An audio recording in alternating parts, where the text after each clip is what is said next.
C'est infernal ce qu'il s'est passé. On s'est foutu la honte, on s'est fait chicoter par Al-Hilal.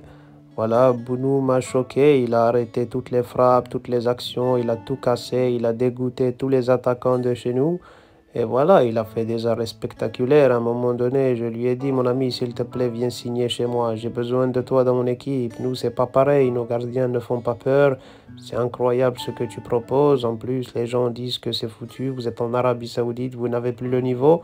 Et vous nous avez montré que n'importe où, en vrai, des grands joueurs de foot jouent très bien partout dans le monde.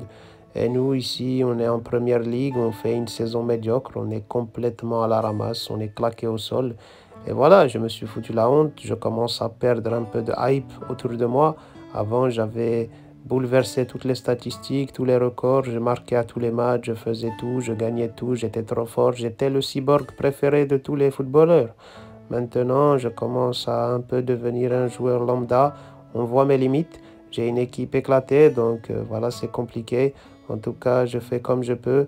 Bounou m'a choqué, ça c'est vrai, Bounou m'a choqué. Bounou, c'est un gardien extraordinaire, c'est le meilleur gardien du Maroc, le meilleur gardien d'Afrique, et c'est un des meilleurs gardiens au monde. Voilà, je pense qu'actuellement, il est à un niveau incroyable. C'est juste qu'il joue dans un championnat qu'on regarde moins. Mais s'il était dans une grosse équipe en Champions League, tout le monde fermerait sa bouche et on dirait que c'est lui le meilleur gardien du monde.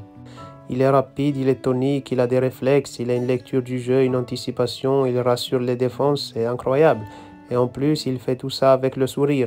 C'est quelqu'un qui a la joie de vivre, qui a la passion du football. C'est vraiment incroyable ce qu'il fait.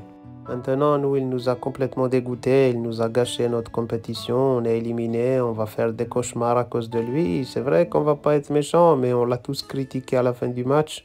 On s'est dit c'est à cause de lui qu'on a perdu. Voilà, il a sauvé son équipe et il a gâché notre équipe à nous, il a gâché notre compétition. Il a déprimé Pep Guardiola. C'est quelque chose de grave de faire ça. J'ai jamais vu Pep Guardiola dans cet état. Ça fait quelques années que je suis à City maintenant et il est complètement détruit et brisé par la vie.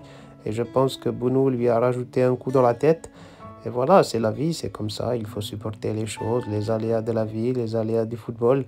Ça fait partie de l'histoire. Maintenant, on va se relever, on va essayer de devenir plus fort, plus grand.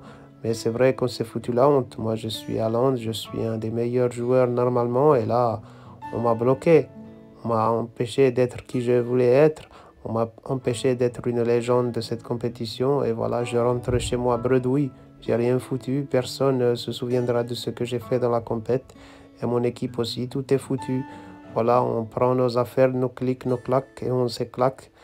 Et voilà, donc peut-être ils vont gagner, hein, peut-être ils vont gagner la Coupe du Monde des clubs, je sais pas. En tout cas, c'est soit eux, soit Paris Saint-Germain. Ça va être une équipe contrôlée par les Arabes. C'est encore les Arabes qui gagnent, toujours les Arabes, les Arabes.